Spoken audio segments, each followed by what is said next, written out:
JDA superintending engineer पर ACB के छापे देखने को मिले। अविनाश शर्मा के ठिकानों पर एसीबी ने दबिश दी है। सर्च ऑपरेशन चलाया गया। अविनाश शर्मा और परिवारजनों के ठिकानों पर सर्चिंग जारी। 25 कॉलोनियों में 100 से ज्यादा प्लॉट और अचल संपत्तियों के दस्तावेज मिले हैं। जयपुर घर से 13 लाख कैश और पत्नी के लॉकर से बताया जा रहा है कि 2.90 लाख कैश मिला हुआ है और 140 ग्राम सोना, 500 ग्राम चांदी के आभूषण मिले हैं और अलग अलग 7 बैंक खातों में 30 लाख रुपए मिले। म्यूचुअल फंड शेयर मार्केट में 1 करोड़ 34 लाख रुपए का निवेश किया गया। ये जानकारी निकलकर सामने आई और इसके साथ 25 लाख रुपए के दुपहिया और 4 व्हीलर वाहन जो हैं वो भी हैं इनके पास।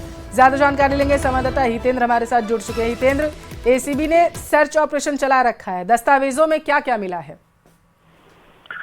जी, एसीबी ने जो है करीब जो है मंगलवार से ही जो है ये सुबह से ही कार्रवाई चल रही है और इसमें जो है 25 कॉलोनियों में करीब 100 से ज्यादा प्लॉट और अचल संपत्तियों के जो दस्तावेज मिले हैं उन्हीं पे पूरी जांच केंद्रित है, क्योंकि सबसे ज्यादा जो है वही है। और उसके अलावा जो है जो इनके पास कैश मिला है वो उनकी पत्नी के लॉकर से भी बाद में मिला है, जो 2,90,000 के आसपास है। तो ऐसा मान सकते हैं कि करीब 16 लाख रुपए इनके यहाँ से जो है कैश बरामद हुआ है। इसके अलावा जो है काफी निवेश के दस्तावेज भी मिले हैं, जिसमें म्यूचुअल फंड और शेयर मार्केट में करीब 1 करोड़ 34 लाख रुपए का निवेश है। इसके अलावा जो है कई बीमा पॉलिसियों में भी इनका निवेश है। तो ये जो सुपरिटेंडिंग इंजीनियर है अविनाश शर्मा, इनके और इनके परिवारजनों के ठिकानों पे लगातार कार्रवाई कर रही थी एसीबी। अब लगभग कार्रवाई पूरी हो गई है, जो इनकी जगहों पे जो कार्रवाई हो रही थी। अब एसीबी जो है जो 100 से ज्यादा संपत्तियां हैं उनके दस्तावेजों का वेरिफिकेशन करेगी। मंगलवार को दोपहर में जो है एसीबी की एक टीम वहां भी पहुंची थी, चाकसू चाकसू नगर पालिका, और नगर पालिका में उन्होंने जो है किसी संपत्ति का जो है वेरिफिकेशन किया था।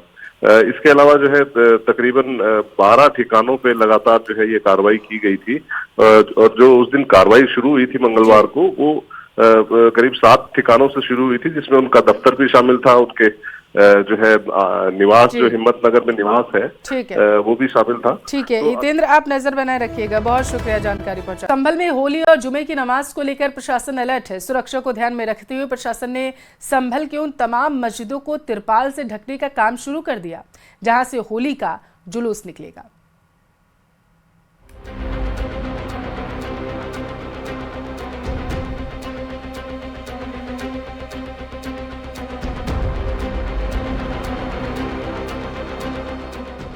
संभल में होली के दिन जुमे की नमाज पर विवाद थमता नहीं दिख रहा है।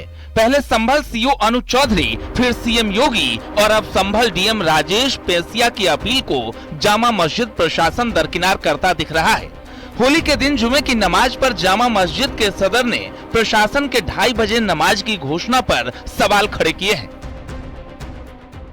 प्रशासन से अभी तक हमारी कोई बातचीत नहीं हुई, ना ही कोई संपर्क हुआ है। शांति समिति की जो बैठक बुलाई गई थी उसमें ना तो हम मौजूद थे, ना ही हमारा कोई प्रतिनिधि मौजूद था।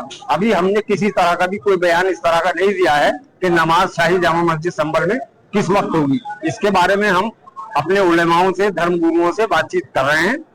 उसके बाद ही हम ऐलान कर सकेंगे एक आध दिन में कि हम शाही जामा मस्जिद संभल में जुमे की नमाज किस टाइम पढ़वाएंगे। एक तरफ शाही जामा मस्जिद प्रशासन अपनी दलीलों पर अड़ा है, तो वहीं दूसरी तरफ संभल के ऐतिहासिक ईदगाह शहर इमाम हाफिज व कारी मौलाना राशिद अली ने 2:30 बजे जुमे की नमाज पढ़ने का रजामंदी जताई है। इमाम ने अपील की है कि 14 मार्च 2025 को जुमे की नमाज और होली पर्व पर एहतियात रखें। होली और जुमा एक साथ है, ऐसे में मुसलमानों को चाहिए कि वो अपनी हिफाजत का ख्याल रखें और उन जगहों से दूर रहें जहां रंग खेला जा रहा हो। मस्जिदों में जुमे की नमाज का वक्त होली का रंग संपन्न होने के बाद 2:30 बजे के आसपास का रखा जाए, जिससे नमाज और होली पर्व में किसी तरह की दिक्कत ना हो।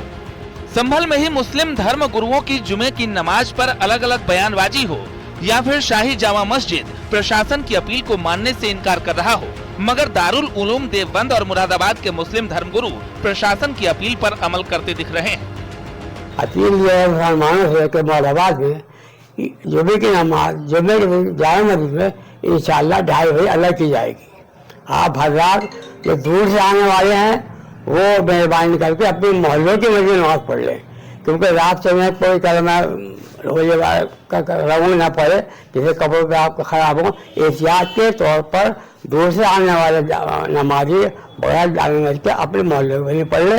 दारुल उलूम देवबंद ने भी तमाम मुसलमानों से अपील की है कि होली वाले दिन जुमे की नमाज महल्ले की मस्जिद में अदा करें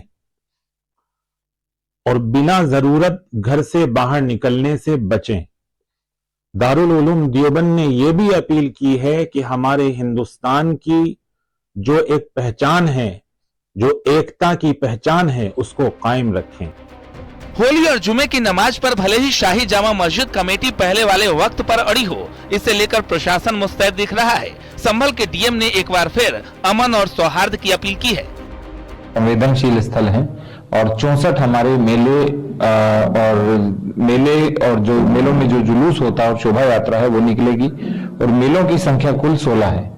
शांति समिति की बैठक तात्कालिक रूप से 37 की थी, उसके बाद हमने मोहल्लावार और ग्रामवार सारी शांति समिति की बैठक की। 2 समिति की बैठक हमने जनपद स्तर के ऊपर की है। होली और जुमे को लेकर संभल में तनातनी के बीच प्रशासन ने जुलूस के रास्ते पर पड़ने वाले 9 मस्जिद और 1 मदरसे को ढकने का फैसला लिया है, जिसमें विवादित शाही जामा मस्जिद भी शामिल है। संभल के अपर पुलिस अधीक्षक के मुताबिक दोनों पक्षों की सहमति बन चुकी है। होली का जुलूस जो कि परंपरागत मार्ग से निकाला जाएगा और वहां पर मार्ग में पड़ने वाले कुछ धार्मिक स्थल हैं जिनको दोनों पक्षों से वार्ता के क्रम में उन्हें ढका जाएगा और जिससे कि किसी की भावना आहत न हो और साथ ही दोनों पक्षों से वार्ता कर ली गई है और शीघ्र ही इसके लिए कार्रवाई शुरू की जाए। संभल में जुमा और होली को लेकर जारी विवाद के बीच सियासत भी तेज है। अब बीजेपी सांसद रवि किशन ने इस विवाद को सियासी ड्रामा बताया है। वहीं समाजवादी पार्टी ने बीजेपी पर आरोप लगाए। चुनाव आ रहा है, पहली बार कोई होली थोड़ी हो रहा है देश में, और पहली बार थोड़ी कोई ऐसी जुम्मा ही आया तब होली हुई। ये सब ड्रामा है, समझा करो। प्रेम से होली भी होगा, महादेव चाहेंगे। मुसलमान भाइयों को भी पता है कोई पहली बार थोड़ी हजारों साल से होली हो रहा है। ये सब चुनाव का ड्रामा है। जब पता चल रहा है पांचवी बार नीतीश कुमार आ रहे हैं तो सब लोग बौरा के इस तरह से उलूल जुलूल बात कर रहा है। संभल अब एक हॉट टॉपिक बन चुका है क्योंकि वहाँ पे नवंबर दिसंबर में एक बहुत बड़ा विवाद हो गया। तो ताकि वो आग अब छुपे ना, दबे ना, वो आग बने रहे और चुनाव तक बनी रहे, ये भारतीय जनता पार्टी के लोग चाहते हैं। और आए दिन इसलिए संभल को वो मुद्दा बना रहे हैं। पूरे देश में होली हो रही है, पूरे देश में रमजान चल रहा है। संभल में होली को लेकर जारी सियासत के बीच धर्म गुरुओं की अपनी दलील है और प्रशासन की अपनी तैयारी। ऐसे में संभल के आम लोगों का रोल खास अहम हो जाता है, जो रंगों के त्योहार के साथ जुमे की नमाज अमन चैन के साथ अदा हो सके। Bureau report, news 18।